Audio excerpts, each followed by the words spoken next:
Jermell Charlo will absolutely get bodied if he does these two things. In this video, I break down Jermell Charlo, Canelo Alvarez. This fight's coming up, and I have a question to ask you before we get into the video breakdown. This is your boy JG. This is the Punch Report. Let's go.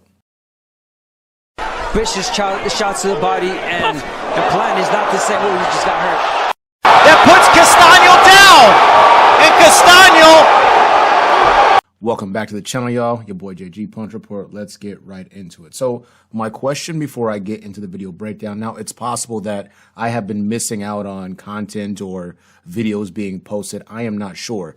But does the lead up to this fight, Canelo Alvarez, Jermell Charlo, undisputed versus undisputed at 168 pounds for all the belts at 168, Canelo's current division, has the build up to this fight been a bit quiet? I feel like we're missing some hoopla and some suspense, and it's possible it's been because, for the most part, everything's been largely pretty respectful. This fight did kind of come out of nowhere. People think it was going to be Jermall, not Jermell, but I digress. Answer that question in the comments below. Has this been a quiet lead up to this fight? Is this an indicator that people are not checking for this fight? I know a few people, or largely groups of fans, were unexcited about the prospect of this fight because you got a fighter coming up, 14 pounds, challenging Canelo in a weight class he's never competed in. And we know Canelo has competed as high as 175. So people kind of had, it's a good fight, name known guys are champions, but it's the best fight that could be possibly made between each of these combatants. We know Jermell was going to possibly fight Tim Tszyu. Canelo was looking at Bivol, then that didn't work out. And then would you fight Benavidez? Well, we know that wasn't going to happen. Shout out to Canelo. And then Jermall started getting thrown around, and then we ended up with Jermell. I digress. In this video, two things that Jermell must avoid, and I bring these two things up because even though he has become more polished and he's gotten better as he's progressed through his professional career, you still see these things rear their ugly head, and against a fighter as polished and experienced as Canelo, it will get you stopped brutally. Number one with a bullet. Jermell Charlo, you cannot go to the ropes. Now, I'm not sure why this is one of his favorite pastimes, just languishing on the ropes in a high guard and trying to counter. But it's a recipe for disaster. Let's go to the clips of Brian Castano, Jermell Charlo 2, a fight that Jermell won by stoppage. In the early to middle rounds, you saw Jermell Charlo inexplicably going to the ropes. Now, he did improve from the first Castano fight where he spent way too much time there, but was effective in his punch delivery and able to put damage and spots in against Castano that would cause him to rethink his plan of approach. But let's take a look at the clips here. All of Castano's greatest moments in this particular bout happened with Jermell Charlo being on the ropes. I'm not sure if he's downloading information, if he's really trying to set him up. He did land some good counter left hands and put damage on Castano. One thing that was obvious in this bout was the bigger puncher was Jermell Charlo, but Castano was tough and rugged, came forward, threw punches and bunches, and put a lot of pressure on Jermell. He got the best of his work and his opportunities, utilizing movement, in particular lateral movement, setting up shots, keeping Brian Castano off balance, and continuing to pursue him in unorthodox ways. If you go over to the Tony Harrison fight, the second fight, let's take a look at these clips here. Early knockdown for Jermell Charlo in this fight. Everything's looking like it's going pretty well. Composure from Harrison, continues to put pressure on Charlo before he himself obviously gets stopped. But the moments of success that he had against Jermell Charlo is when Charlo was taking himself to the ropes. Because whether it's Castano or Tony Harrison, it wasn't like they were doing so much offensively that Charlo felt like, damn, I got to go to the ropes. I got to try to defend high guard and do those types of things. He kind of just walks himself there, and then they have opportunities for success. Why this is notable, and you're saying to yourself, well, he stopped both these guys. Yeah, he did.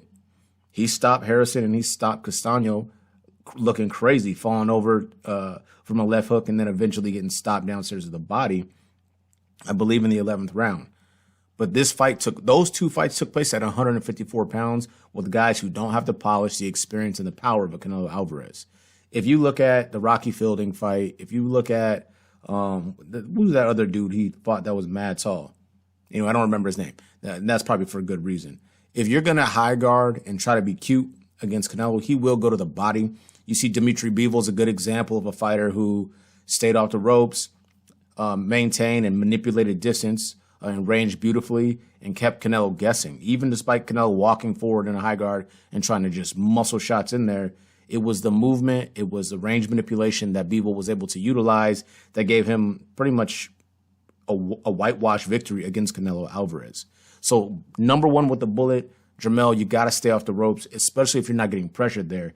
If you take yourself into that position, you provide easy opportunities for a fighter as good as Canelo to get free work to the body. I would not say you have a bad defense, but you're pretty hittable. And that's not a recipe for success in a division you've never competed in, going up against a guy who's competed as high as 175 pounds. Moving over, to bullet number 2. Punch, technique, delivery. Jermell Charlo is a unique fighter from this perspective. He likes to fight. He throws hard. He has good power. He definitely does his thing.